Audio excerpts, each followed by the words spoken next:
Hey guys, gals, and MBs. So, kind of an update video. So, some exciting news and yeah, some other stuff. So, the exciting news starts out by I got my video filming set up to work with my live streaming for, well, not live streaming, but physical camera feed going into my VTuber setup. My VTuber setup isn't going anywhere anytime soon. I made my VTuber. I love him. He's adorable and I want to keep using him. I love doing the VTuber thing. It's unique. I don't think there's many VTuber channels out there that do anything with music production, so I'm kind of on the unique side, especially if I bring in live video content of me doing things like me doing a hardware synth, or showing off how to use a hardware synth or make patches on it. That said, in my last video, I stated that the peak wasn't that interesting to me. I'll take that back. The peak is very interesting to me. I listened to some of my old songs that used the peak, and they were fantastic. And there's some things, I mean, I could do that in a DAW, obviously. I'm still going to use a DAW. I'm not DAW-less anymore. I thought the DAW-less thing was kind of just overrated for what I was trying to do. That said, I will be using my DAW for effects, and yeah, anyway, back to the whole peak thing. Interesting filter design. I love the filters. So Chris Huggett designed that, has always been known for making interesting filter designs. As far as I know, they're very unique sounding filters like the Wasp and things like that. But I really like when you drive the filter on the peak. I will not be getting a peak though. I have ordered a Summit. It'll be here very soon. So I'll be making more videos on the Summit/peak. I'll try to keep my content so it's friendly for both synths, so you won't feel left out if you have a peak. You won't have to upgrade to a Summit. I'll try to keep it monotimbral, so yeah, we won't use the bitemporality of it as much as I want to use the bi portion of that. Yeah, never mind. But yeah, it'll be cool. And like I said, I'll try and keep with making some peak content with it. It'll be a little different, but I'll try and make some patches and we'll go over that. One of the reasons that I really loved it, besides the filter, is the absolutely awesome oscillator architecture. Yes, it's a wavetable synth, but they are realized in an FPGA, which, at least for the aliasing portion of it, keeps them from aliasing at high modulation rates and things like that. At least that's what they tell you. I think they sound absolutely fantastic. Obviously, I can do similar things in software, but I don't want to, so we'll do that. The built-in effects are absolutely fantastic.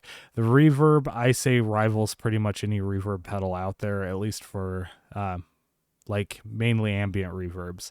The delays are nice. They're not like super complex reverbs, delays, but they sound nice. And the chorus is absolutely fantastic on the Summit/peak. So that'll be cool. I never looked into it if it has two effects chains too. Can you double up the effects, or is it just overall for the whole thing? I'm just saying, can you run two reverbs now that it's a bitemporal synth and it's basically two peaks, or no? Does it have two FPGAs, or does it just have a bigger one in it? I don't know. I'll figure it out. But yeah, I know you can definitely run the two filtering sections. So that's cool. You can run a low pass and a high pass and things like that, as far as I know. So you'd have to double up your patch. All right, that rambling aside, I am going to keep sticking with a DAW for my effects sections. As much as I liked some guitar pedals, they've been kind of obsoleted for me. After hearing the awesome Supermassive reverb, the LX24 reverb, and the other reverbs that I've just tried software-wise, I have no reason to go back to guitar pedals, especially for reverb. Now, I do miss the hologram pedals. They were absolutely fantastic, but they were a chore to deal with to get to sync correctly to the playing style that I had. So I am just going to stick with software on that side. I still highly recommend the hologram stuff. It is fantastic. I also still highly recommend the Chase Bliss stuff. If you really want weird stuff and you want to stick with hardware effects, go for it. They're great. Great companies to deal with too, and things like that. But guitar pedals just make everything so much more complicated, to the point where I wanted to stop making videos because it was so complicated to set up. Hopefully in my new filming setup, which I'll have a video coming this weekend, I hope, with the Take 5 in my new filming setup. We'll see how that works. But it makes making videos so much quicker, to the point where I just want to keep doing them. I never really got uninterested in making music. I got uninterested in dealing with the bullshit of hardware. That said, again, the Summit is and Peak are fantastic to the point where just I just pulled the trigger. I got the Summit, and TO5 is obviously one of the most amazing synths on the market, as is the Take 5. So I'm going to stick with those. I'll still be doing software synths and stuff like that, especially I still have to go through much of the Arteria collection. That said, hey, if Arteria is watching, now that I'm back into hardware, you should send me a Polybrute 12. I will feature it in so many videos. You'll get your money's worth if you send me one. I promise. No, I'm just kidding. I doubt that they would, but that's the only way I would get a Polybrute 12 at this point because they're so damn expensive. But it is one of those synths I lust after, so maybe one day. But yeah, it's so huge. But with my new filming setup, I'm able to use a larger synth. That's why I got the Summit. So all that rambling aside, that's kind of leads into the fact that I can film a larger synth now. Now, that said, I think the Summit is the closest digital synth I will stick with, other than the MPC Key 37 that I stated in my last video. I'll be making some more MPC videos. I love the MPC, specifically just it. I know it's a DAW in a box, but it's kind of just charming how it all comes together. And it's a combination of it being janky. And yes, I know somebody's going to scream at me. It's like, oh, that's the best workflow ever. No, there's some jank to it, but the jank is charming in my opinion. I don't know how else to put it. It's charming jank. It's like, I don't know, I can liken it to the Harvest Moon franchise or the Story of Seasons franchise. Those games are janky as hell, but they're charming as hell. So, kind of goes along those lines. But I do like the soft synths that are built into the MPC, and I want to make some videos on Jura and things like that, and the Hype. Hype is totally underrated in my opinion. So we'll stick to hardware on that side. That'll be fun. Stick to hardware on the Summit / Peak. Stick to hardware on the TO5 and the Take 5. So yeah, look forward to some hardware videos on that side. So I'm kind of back. I refuse to touch guitar pedals at this point. It complicated my setup. Also, the biggest thing was trying to track down a ground loop or a hum issue. Holy shit, was that a fucking nightmare. I've had that happen so many times, and then having to dig out if there was a MIDI problem, trying to figure out if there's a MIDI loop, or it wouldn't be a MIDI loop, but I've had MIDI problems where it was just not, a lot of my pedals were just not syncing correctly. I had to go into secondary menus, and I'm looking at you, Strymon, your secondary menus to enable MIDI syncing. Good Lord, is that complicated on some of your pedals. But yeah, at least if they don't have a screen. The Volante, I think out of the factory, didn't have MIDI syncing enabled or something like that. I had problems with it. I got it to work eventually, but I had weird clock drifting issues. That said, another reason I want to using a DAW is just MIDI clocking in general is a pain in the ass in hardware. Yeah, I'll still be using hardware, but syncing it to a DAW I've noticed is a lot simpler. So that'll be cool, and at least I can use something like a MIDI monitor. That is another reason I actually like the MPC. One of the non-jank features about the MPC is it has a MIDI monitor. I think everything with a good enough screen should have a MIDI monitor. But yeah. So yeah, I'm sticking to those synths. I'm not interested at all in any purely digital synths. It has to be something really interesting. It has to be a hybrid with an FPGA. So yeah, I'm looking the Udo or whatever they are. Is it the Super 6 or whatever? Those are cool. I don't want one because I have the Summit again on the way. It's kind of the same idea, FPGA plus filter. Analog filter, but yeah, those are cool. But that kind of leads me into a little bit of a rant. I'm not interested in the Korg stuff anymore. As cool and as accessible as some of their synths are, like the Minilog, I still think the Minilog XD and the OG Minilog are definitely a good bang for the buck synth, especially in the analog space. Those are actual analog synths. I can see buying one of those. If you really want an analog synth, you want the charm of one. I should say, I keep saying charm because that's kind of where I'm going with this. I like the charm of an analog or a hybrid synth. I know I can get the exact same sounds in a DAW or pretty close. But yeah, maybe we'll do that. We'll do some comparisons between the Take 5, the TO5, the Summit, and some soft synth alternatives, because a lot of people say that they get so close. It'd be pretty interesting to demo the SEM V plugin versus the TO5 and the Prophet V against the the Take 5, or maybe even the Matrix against both of them. The Matrix 12 is one of my favorite Arturia plugins besides Pigments. Yeah, but yeah.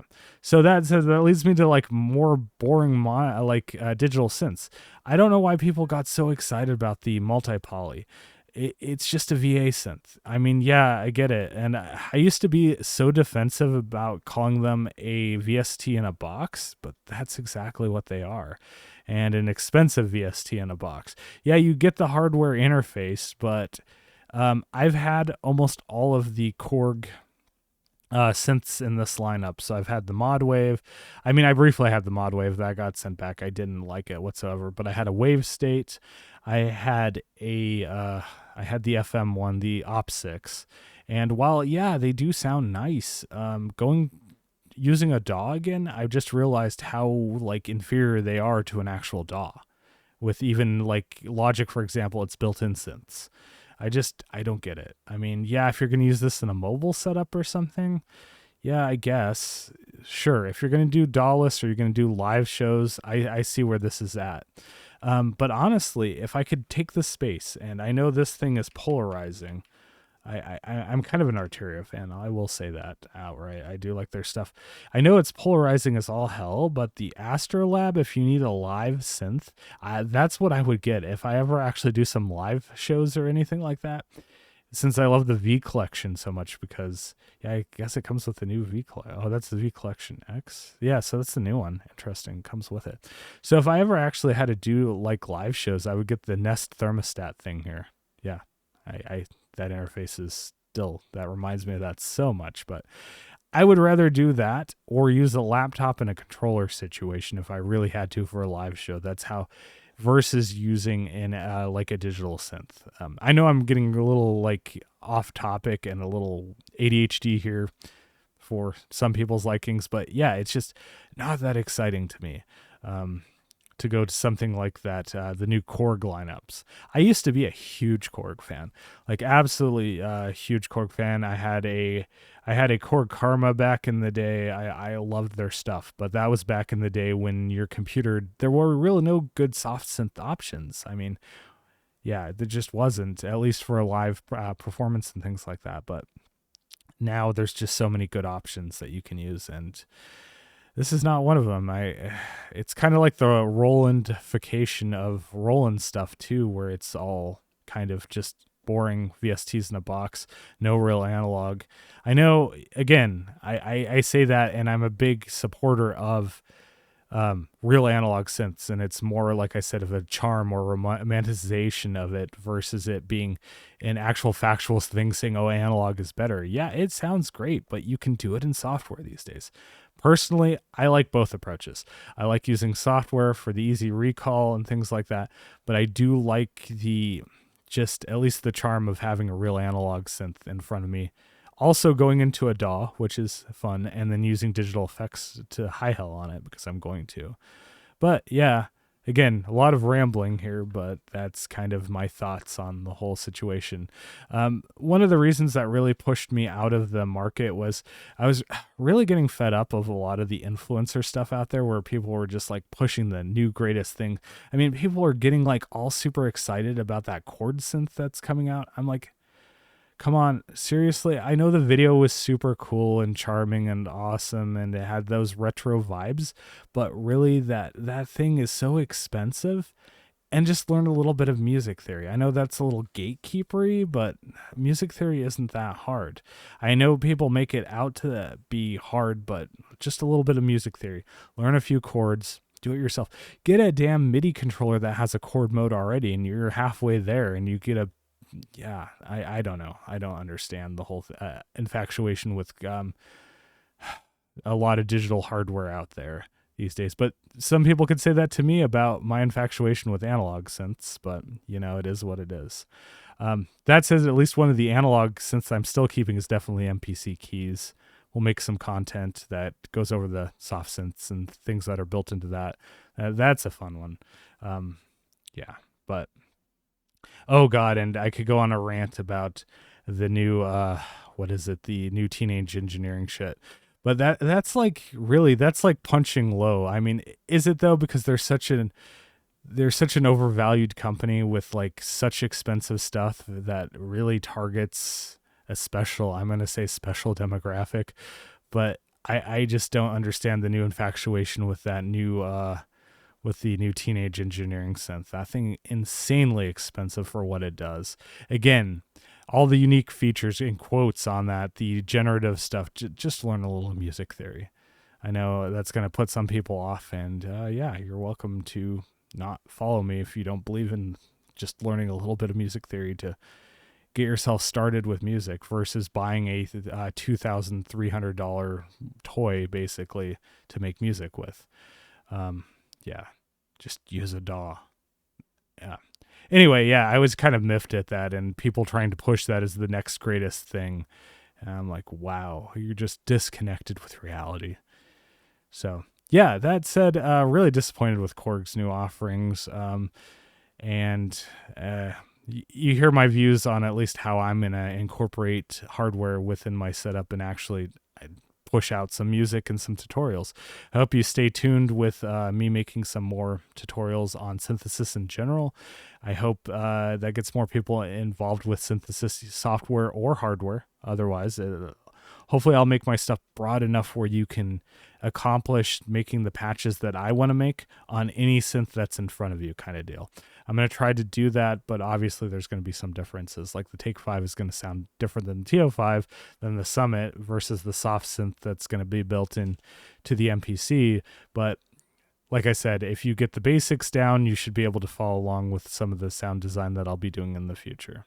And that, to wrap it up, like I said, my new filming setup, especially with my VTuber, which I just love doing, I think it's unique, is going to be easier for me to make content. I can now film larger keyboards and things like that. So again, Arteria, if you're watching, send me a Polybrute. Come on, you want to send me a Polybrute 12. Anyway, no, I'm just kidding. No, I'm not kidding. If you actually do, that would be amazing, but that's never going to happen. So, yeah. All right. Thanks for watching. Thanks for all sitting through all my rambling and, yeah, my thoughts on things right now in the current state of affairs with the synth community. And, yeah. All right. Bye.